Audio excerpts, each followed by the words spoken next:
Salut les nazes, ce soir nous sommes avec Douka, un groupe de Lyon qui envoie du steak. Je les ai vus en concert il n'y a pas longtemps, donc ce soir en interview sur la chaîne Happy Coffins pour vous. Ce soir, Douka. Alors, ouais, Douka. Bonsoir. Présentez-vous. Jérôme, bassiste, Douka. Fabien, guitariste. Stéphane, batteur. Et Max, guitariste. Et Julien au chant. Sartorius. Moi-même.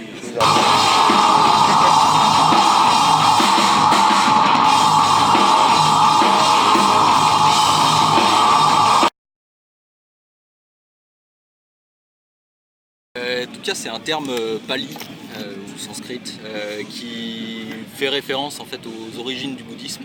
D'accord. Et ça a été le point de départ de pensée de Bouddha en fait sur la réflexion en gros autour des ce qu'il a appelé les 4 nobles vérités qui sont les préceptes de base du bouddhisme. Et donc voilà, Douka, ça renvoie à une notion d'insatisfaction, c'est une roue qui tourne mal en fait. D'accord. Et en fait qui est plein de paradoxes et plein de ouais, c'est ça, plein de paradoxes quoi.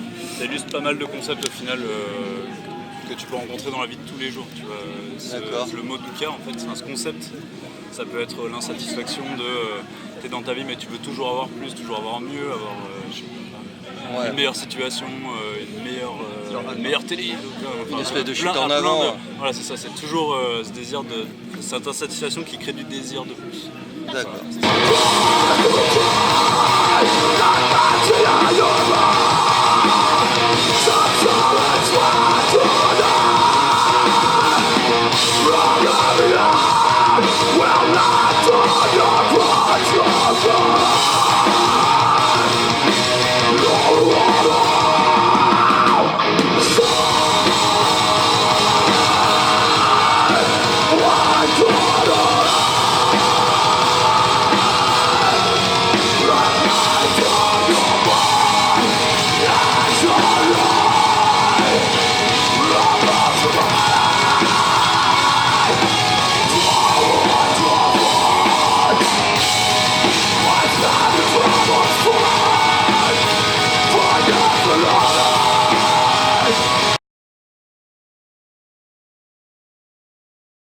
Ouais.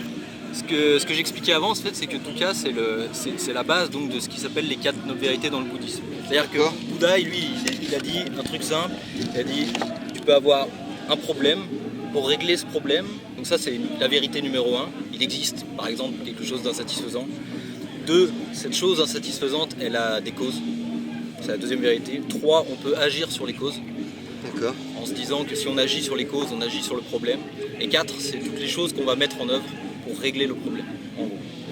Et on a illustré ça du coup, dans les morceaux par justement, donc il y a 5 morceaux. Donc le premier morceau, Géomorphe, c'est un morceau qui récapitule tout l'ensemble du concept. D'accord. C'est pour ça que ça commence très très dur en disant bah, c'est le problème. Ensuite il y a une phase un peu acoustique, voilà, en introspection, avec etc. les voix derrière et c'est tout. ça. Et donc on va avoir Road to Chernobyl part 1 qui va avoir la première vérité, part 2 qui va être la deuxième noble vérité.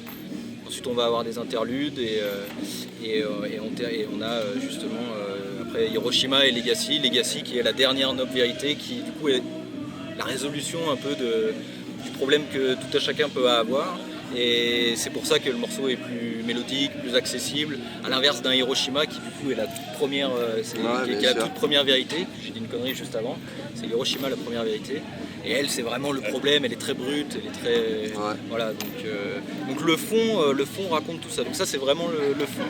Et ensuite par rapport au texte, on l'a imagé sur des sujets de société qui nous touchaient un peu plus particulièrement, une dimension sociétale, environnementale. Donc c'est pour ça aussi qu'on parle de Tchernobyl, l'impact que peut avoir le nucléaire sur le monde qui nous entoure, sur les risques que ça peut avoir à plus ou moins long terme, ce genre de choses, quoi. Mais on a voulu garder un concept un peu plus généraliste pour ceux qui veuillent s'y intéresser, qui ont envie de s'y intéresser, qui puissent se l'approprier aussi. Et puis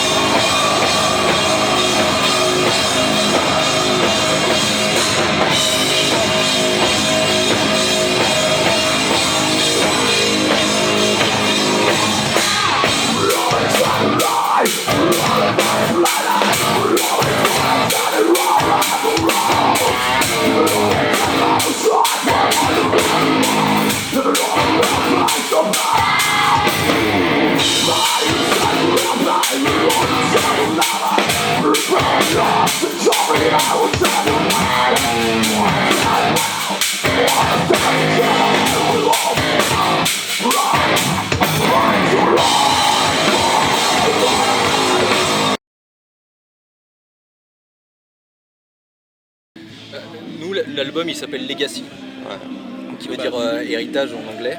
Ouais. Et le but c'était vraiment ça, c'était de se dire qu'à un instant T, quelqu'un pourra s'intéresser au concept de notre musique et aller vraiment chercher dans le fond de ce qu'on cherche à dire.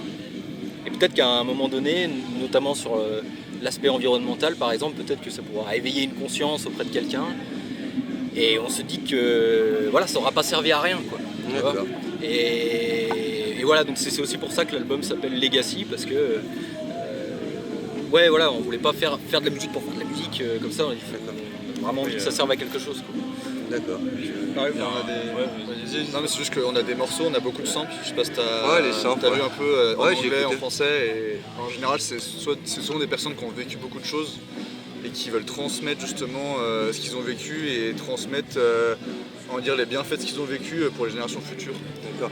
Le premier sample, c'est qui en fait? Le tout premier de l'album, le gars qui parle là pendant que vous. Sur Géomorph. Ouais, Géomorph. Alors le premier, on le connaît pas personnellement, Ouais, c'est non, mais, un vieux qui s'appelle Jean. Ouais. Et en gros, il fait un discours, c'est une sorte de rassemblement familial, quoi, ou quelque chose comme ça.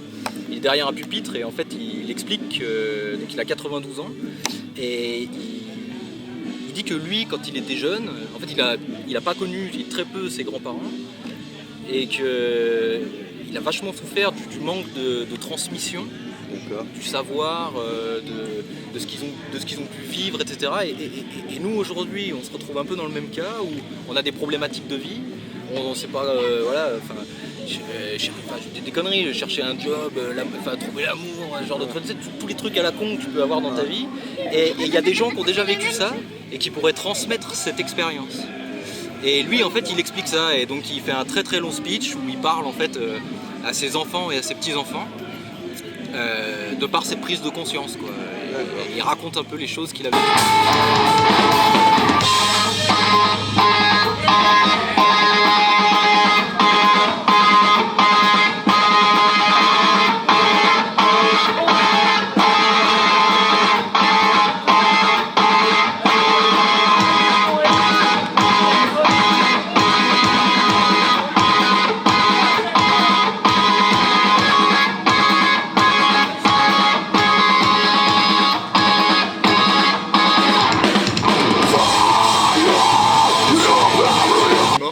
Et en fait,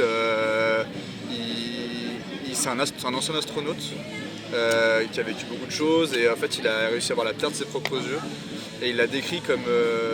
en fait il fait une métaphore avec sa femme où en fait il dit bah voilà, moi j'ai envie de transmettre des choses bien, j'ai envie que la Terre continue d'exister et il dit aux générations bah voilà, la métaphore c'est la Terre était aussi belle que ma femme en fait et je veux que ma femme continue à vivre, c'est plus précisément, plus en poussé, fait, quoi.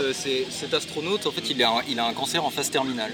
Ah d'accord, ok. Et ça remet les choses en place, en en gros, lui, il explique qu'il a vu la Terre d'une manière que nous, on la verra jamais. Parce qu'on l'espace, sûrement- il a vu voilà. l'extérieur, ouais, effectivement. Et lui, du coup, il a un amour pour la Terre qui est tellement inconditionnel, mais qui survient du fait qu'il ait vu quelque chose que nous, on voit pas. Ouais, bien Et il sûr. s'est rendu compte de la valeur de cette chose à ce moment-là. Et le fait qu'il ait un cancer en phase terminale, il fait le parallèle avec sa femme en disant bah, moi, ma femme, elle me regarde avec le même amour que moi je peux avoir pour la Terre, parce qu'elle sait qu'elle va me perdre. D'accord. Et elle il peut dit, pas. et il dit, moi, je vais mourir, et ce que je peux dire, ce que je peux léguer, mon héritage à moi, c'est on devrait regarder, on devrait avoir le même amour pour la Terre que ma femme a pour moi. Et on ne D'accord. devrait pas attendre de se rendre compte qu'on va bientôt la perdre pour ça. Et du coup, ça nous a vachement...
toi aussi. C'est nouveau, alors ouais et non, parce qu'en fait dans le mouvement qu'on a, enfin nous on intitule ça métal moderne parce que ça mélange un peu plein de choses, mais ça existe déjà depuis on va dire les années 2000 en fait. Il y a déjà eu plein de groupes avec tout ce qui était les périphéries, et c'est Meshuggah qui a lancé tout ça en fait. Tout le truc. Ah, c'est Meshuggah à la base. Un peu, okay. Bah, un truc appelé Gent entre guillemets, Ouais. c'est Meshuggah qui a lancé ce truc là en fait. Et après ça a fait des dérivés de plein de mecs qui étaient dans les pays de l'Est et qui s'enregistraient chez eux et qui pouvaient accéder à plein de matos et se faire leur propre son. Ils se faisaient les maquettes, ils avaient les batteries, les guitares, tout. Et en fait nous on est un peu un dérivé de ça avec d'autres influences aussi. On a tous des influences différentes un peu. Et ça a fait ce mélange en fait.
Quand on a joué à Pontarlier, c'était quand par contre? C'était en début d'année là. On a joué au Café du Théâtre, ça s'appelle le T. D'accord. En fait c'est un bar qui est tout en longueur avec la scène au fond. D'accord. Et en fait les mecs là-bas c'est des tarés. Ouais, c'est super cool mais c'est vraiment des fous. Et en gros quand on a joué, eux leur délire c'est dans le pogo en fait ils prennent un mec. Et alors c'est pas ultra haut de plafond, ça doit faire peut-être 2,50 m, 3 mètres de plafond. En fait ils prennent un mec à l'envers et ils le font marcher au plafond en fait pendant que tu joues, et le mec est là, il a les pieds au plafond, ils le font ressortir du bar jusqu'à l'entrée, c'est pas mal. C'est assez cool. C'est vrai qu'on a marché au plafond ce soir. Et Ju a marché au plafond, en plus en chantant. Ouais. Ils te l'ont fait. C'est vrai. Ouais, mon anecdote, moi, elle est pas ouf, mais c'est le seul truc qui me met en tête, je crois. Mais je crois que c'était sur la même date. C'était le premier concert où on amenait nos lights automatisés, parce qu'on a un peu travaillé notre light show piloté par un PC. D'accord. Et donc on y a passé énormément de temps, et des nuits jusqu'à 3-4 heures du matin, on a arrêté de les compter. On prépare tout, on fait ça tout bien, on amène tout le matos. Et la seule chose à laquelle on n'avait pas pensé, c'est que j'ai dit de tel espace à tel espace, il y a 3 mètres, du coup on va prendre un câble de 3 mètres. Mais en fait les barres elles étaient à la verticale et pas à l'horizontale. Du coup le câble il était droit tendu derrière le batteur. J'avoue que c'était un peu la date. Et en gros, bah voilà, on a passé 2 mois non-stop à faire que des lumières, à plus endormir, avec des mal de crâne pas possible, pour au final qu'à la fin, le problème, ça soit que le câble est trop court. Tu vois, Ça arrive. L'installation qui et est je me suis dit, putain, enfin, bon, voilà, du coup, c'est... Mon anecdote, c'était le premier concert qu'on a fait au Arm Audio. Donc le tout premier. Premier headbang, je me suis pris le manche de Jérôme dans la gueule. C'est vrai. Et en fait, sur le coup, j'ai rien eu. Mais alors, à la fin du morceau, j'ai commencé à avoir une bosse et un mal de crâne. Et tout le long du concert, j'ai lutté. Bon, après, à la fin, ça allait. J'ai pris un Doliprane et tout. Mais sur le coup, Affamé je sais Doliprane. plus quel morceau c'était. Je sais plus si c'était le premier ou le deuxième morceau. Mais ouais, j'ai pris un bon coup de basse dans la tronche. Je l'ai ressenti, ouais. Sur sa nouvelle basse en plus, bien pointue au bout. Ouais, bien pointu au bout. Voilà, Aïe, aïe, aïe. Voilà. D'accord. voilà, Ok. voilà quoi. Bon, toi, t'as bien. Ouais, la seule qui me vient, c'est pas un truc spécialement marrant, c'est juste un bon souvenir. C'était en 2013, je crois, je fais la session pour un groupe qui s'appelle Hypnose, un groupe français. Et on jouait en Allemagne sur un gros festival et il y avait Meshuggah en tête d'affiche. Et puis il se trouve que voilà, on arrive genre vers 16h, un truc comme ça, sur le lieu du festival. Donc on va au catering, on se fait un sandwich et tout. Et puis moi, Meshuggah, j'écoute depuis que je suis gamin, tu vois, dans les magazines, je le vois, c'était un peu mon idole, quoi, le batteur, tu vois. Et donc je me fais mon sandwich et puis là, je me fais pousser, je fais tout renverser, la mayonnaise sur le... Bon, bref. Et là je me retourne, je vois une putain d'armoire à glace et c'était le batteur de Meshuggah quoi, qui était là, tu vois. Qui m'a fait comme ça, j'ai fait 2 mètres.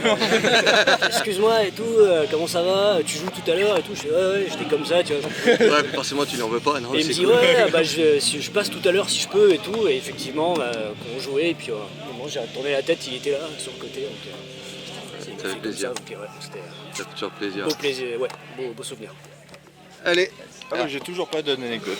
Non, mais sérieux. Non, mais les bassistes, c'est juste pas possible. Ah, à chaque fois c'est pareil, bassiste. C'est tout. Ça, t'as pas une anecdote, t'as perdu ta basse, je sais pas, t'es tombé sur ton ampli Non, ou alors on t'a fait du mal, je sais pas. Mais jamais. Jamais. Tout va bien dans ma vie. Je déconne. Non, rien. Non, franchement, Si, j'ai il y pas- a- moi, son anecdote majeure de tous les concerts, c'est qu'il a jamais de retour. Oui, mais Il a jamais de retour et du coup, voilà. La vie de bassiste. Voilà, la vie de bassiste, c'est chaud. Ouais, mais c'est tout le monde pareil. tous les bassistes sont comme ça. Tous les bassistes. C'est pas faux. Voilà, Tous les bassistes. c'est pour tous les bassistes, désolé.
J'en suis